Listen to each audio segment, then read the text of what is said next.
Hey guys, I wanted to touch on setting goals for becoming an expat. For you guys that are back in the United States, trying to come over here, be sure to like and subscribe, by the way. I want to teach you some things like that helped me.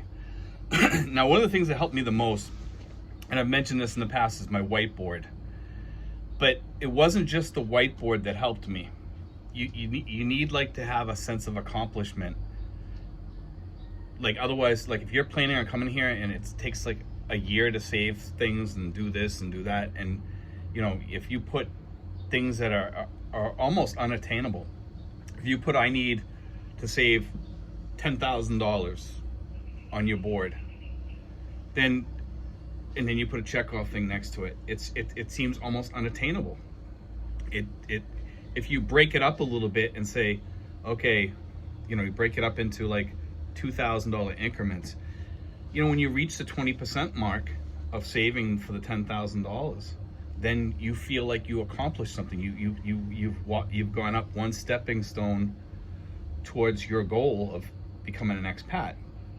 Now, your emergency fund, your startup fund, make sure all your pensions are in place, all that stuff. You need to have all these checked off on your board to show you that you have some sort of accomplishment. Because what happens is, and I do notice this, that some of the people that follow my page, after a while, they say, I'm giving up, I'm not gonna bother, or they send me a email. And once in a while I get a few people that say that you know, it's just too much to save for. Well, they give up before they even started, you know. I started 4 years ago. 4 years before I came, I should say. Okay, I had this board.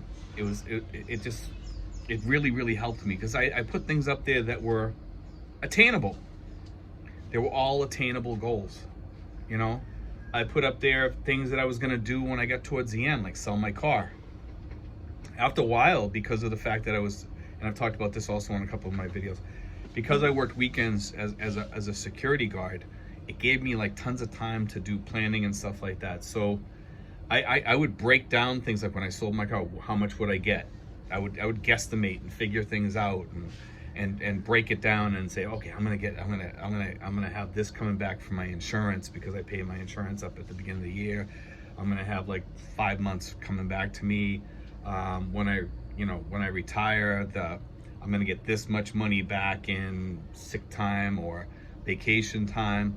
All that stuff was stuff that I had, you know, planned out. I would write it on a piece of paper. I didn't have everything up on the whiteboard. Some stuff I would write down so I could add that money into my savings, whether it be my emergency fund savings or my startup savings for buying furniture for my place or whatever. You know, that way there, I felt like I was already starting to get some gains, because you already have some gains that you don't realize. You haven't realized those gains yet. It's just like stock market gains, realized gains, you know, like, you know, so with that said, you need to figure out what those gains are going to be when you leave. When you sell your house, you're going to have that money for startup funds, emergency funds, what have you. All these things are attainable later, but you can put those up on your board, because that's going to remind you, hey, I got this money. Hey, I got that money. Hey, I got this. Well, I got some emergency money in the bank already. You can put that up on your board. It gives you a feeling of already have taken a few steps towards your goal. And that's what it did with me. It definitely helped me, you know, and it was huge for me. So I mean, you know, like you need to feel somewhat successful. You know, you need to in your goals. And if you put the goals as too high and hard to reach, you're going to give up. And you don't want to do that. You know, you want to be able to come here and be ready and be happy, and you know, and you also, during the years when you're working towards your goals, you want to feel like you're gaining some momentum towards getting there. So I mean, and the other thing is, you don't want to be too overwhelmed. A lot of expats, the older expats, and even some of the younger ones, I felt overwhelmed sometimes. I used to feel like, you know, wow, this is too much. And then when I got the whiteboard, it started taking a lot of that that feeling away, because I started feeling much better about my goals, because everything was starting to become attainable for me, you know, and it just makes you feel successful along the road, because you got those small gains coming at you, and those small gains, I mean, those are the best ones, the sweetest. You know, when you reach $2,000 or $2,500 towards your emergency fund, wow, I'm 25% of the way there. Wow, I'm 50% of the way there. Wow, I'm 75% of the way there. And when you start getting up, like upwards, like 75% of your goals are done, then you start feeling better. The things that other things that you're gonna need also is like if you're gonna do like a SRV visa, or you're gonna do anything like that, those are you have to have paperwork goals too. You know, have all your paperwork ready, have your birth certificates ready, have your passport ready, get a passport card also, you know, and just, you know, remember to, you know, have that stuff with you. Bring extra IDs. You're gonna need IDs, birth certificates. These are all things you have to get before you come here. Put those on your board. As you start seeing your board get checked off, and you look at it and say, wow, I'm like 50% of the way there. Because in reality, you are. The money goals might be the last to come into place, because maybe you're going to get that from a sale of a house. Maybe you're waiting for some money to come in. Maybe you're waiting for a tax refund. Tax refund is a great thing to put up on your board. If you think you're going to get $2,000 back, and you're pretty sure about that because last year you got $2,000 back, put it up on the board that you know, mark down tax refund. Put a guesstimate up there if you have a rough idea of what it is. These help you, you know. And I know a lot of you guys right now, you're saying to yourself, you're saying, well, this is too much. I can't do this. You know, I don't know if I can make it. I don't know if I'm going to have enough in my pension. The only thing that you really have to worry about is your pension, is to make sure that you have enough in your pension to pay, you know, to have a good, decent budget. And look through my budget videos and get some rough ideas, and make sure, you know, if you're older, you have enough money in that budget to pay for your insurance over here. Call the insurance lady that I recommended in one of my videos, one of my more recent videos. Here, talk to her, and she'll give you a whole bunch of quotes from all different companies, okay? And she's really, really good. And just mention that, you know, the Philippine Info channel sent you, and she'll take care of you, okay? Because she's taking care of many of the people that I've sent to her. She's, you know, she's working with these people, and she'll work with you too. She gives you like 10 quotes from 10 different companies that work with expats, and they're not junk companies. Like a lot of the Philippine companies over here that are over here, it's very iffy. Some of these insurance companies are not that good. They expect you to have PhilHealth along with your insurance policy, and they still don't really give you that much coverage.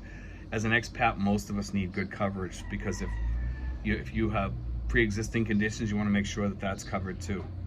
So these are all the things, you know. Some of the guys come over here, they have TRICARE or something like that. That's a whole different ball game. And you know, some of us have more money than others. Guys, you really got to plan this out. Really got to look into this. It's not something, you know, I can plan for you. You got to plan it. You know, you really have to sit down and put everything in order. Write everything down. Write down, you know, health costs. Write down food costs. Write down housing, stuff like that. You know, get rough ideas. That's why I show you this stuff on here. This is why I try to help you with this stuff. This is why I cover these topics. You know, these are the things that you guys need to look into, you know. And I hope that helps you guys, because I think if you give yourself attainable goals, guys, you'll get there, okay?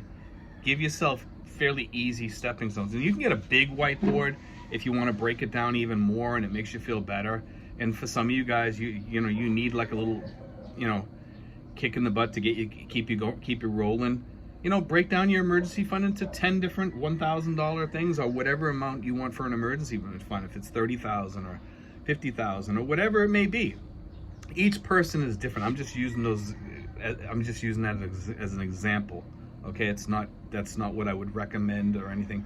It's just an example, because each person is different. Because if you have a heart condition or something like that, you might need $50,000 over here. You know, I don't know what your conditions are, so I can't give you those recommendations. You know, and don't go by what I say. You know, you guys have to think this out.